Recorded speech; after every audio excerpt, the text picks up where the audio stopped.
He accidentally ran into the little man on the table, and at the same time, the most important friend in life left the world without warning. He stood there in disbelief. Finn, a dwarf under 1.5 meters tall, walks, facing stairs. He aims to meet his dwarf friend and visit a store, hearing passers-by spit.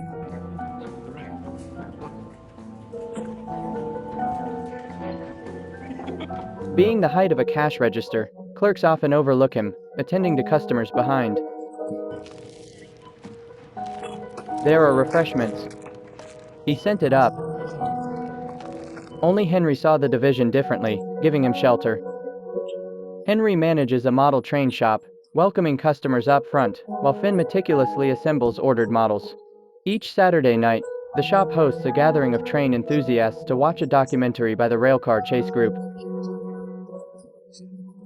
Quiet days could have been so. His best friend's sudden death disrupted everything. Henry views Finn as his close friend, seemingly anticipating this day. In his will, he bequeathed Finn a New Jersey home, and left the sorrowful city for a walk to New Jersey. As for why not train, perhaps to avoid curious looks on the road. He followed the twisted railway through the city and over the bridge. After a lengthy trip, Finn at last glimpsed his new home, a deserted station by the railway, lacking power and water. Lifting the dusty sofa cover, he started tidying it up. No other options. Finn will spend his life here. Finn heads to the town's supermarket for essentials. Surprisingly, even in this remote spot, Finn wanted coffee, but Chatty Joe, the stall owner, got distracted. After Finn's reminder, he got the coffee.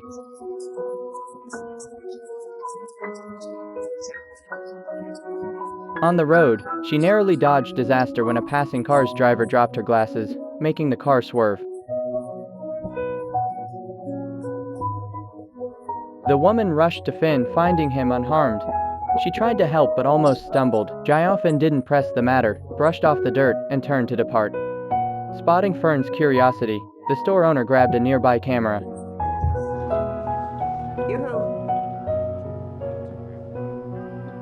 To this, points have become accustomed. The woman reached Joe's stall, ordered hot coffee, and learned that the little man lived in the next station.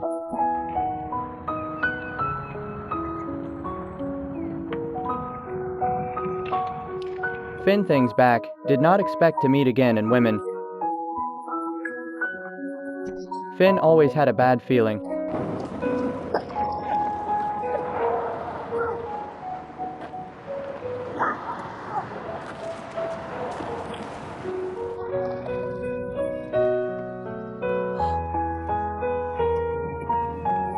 The woman kept apologizing, genuinely sorry, leaving Finn speechless. Faced with the woman's plea for a ride back, Finn still declined.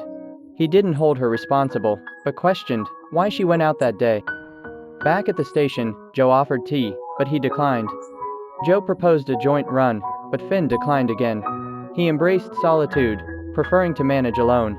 Bored, he'd wander aimlessly along the railway. Unaware of a little girl approaching from behind, Finn turned and greeted her with a friendly hello.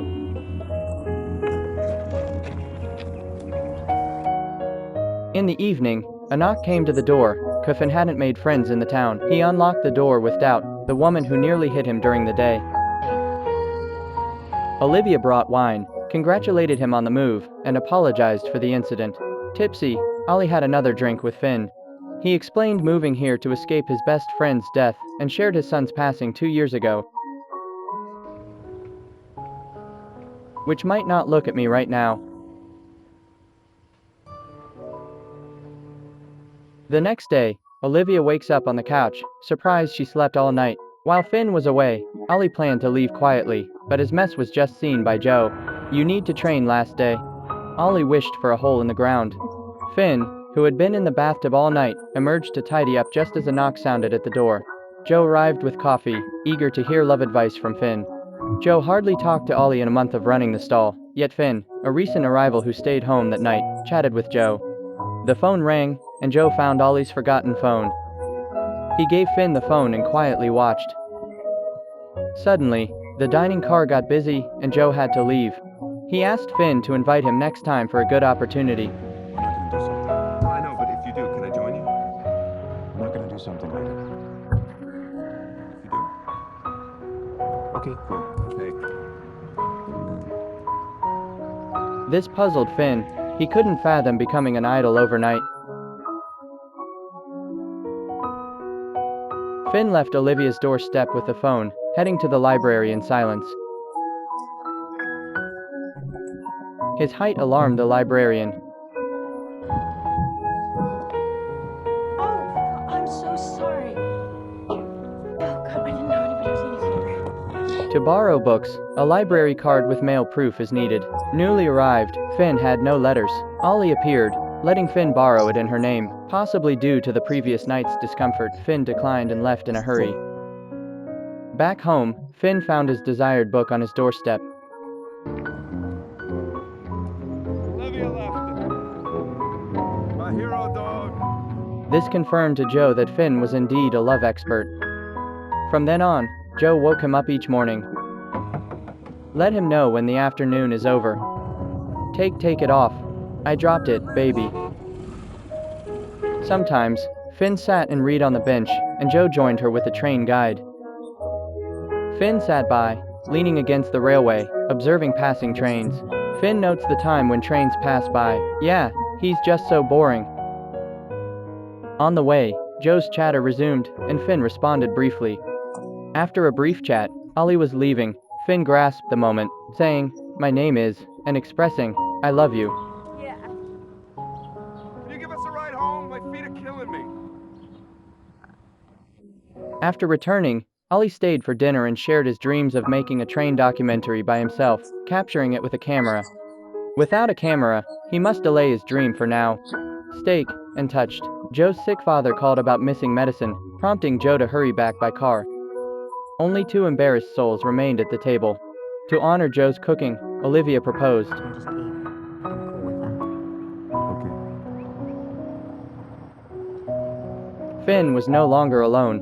Joe accompanied him daily, leaning on the railroad, spending afternoons watching trains.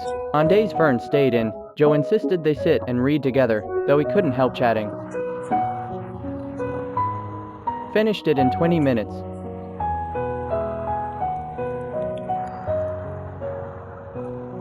Nine. Timed me? It's cold, bro. That day, Ollie sent a camera, urging Finn to pursue his dream. Joe quickly joined in, not just driving, but also narrating the video. Finn was so excited that he made the first documentary about trains in his life. This marks the happiest and most thrilling day since his arrival at this place. Ollie joined the Asian Railway team and strolled leisurely, savoring the scenic views. He rested on the ground when fatigue set in. After confirming no trains would come, Ollie relaxed and shared beef jerky.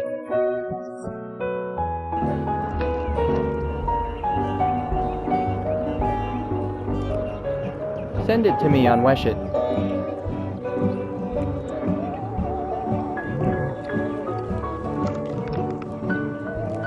Afternoon Asian Railway fun done, trio returned to rest at stations. Observing kids play soccer by the dining car, Joe felt the urge to join. Ollie saw a child, was reminded of his deceased son, yet managed to smile, stood up, and bid farewell. I'll see you later.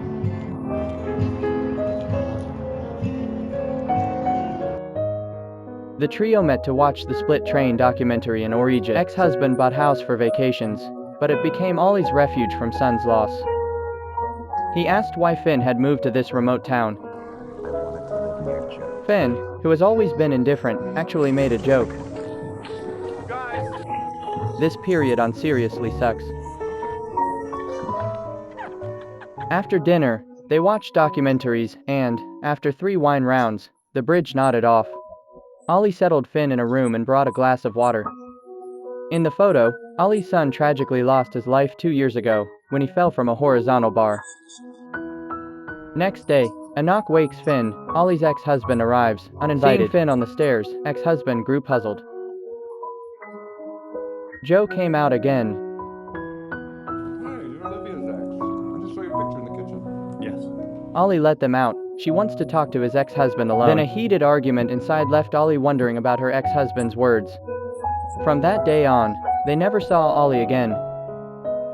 Today, Finn received the letter and went to the library to get a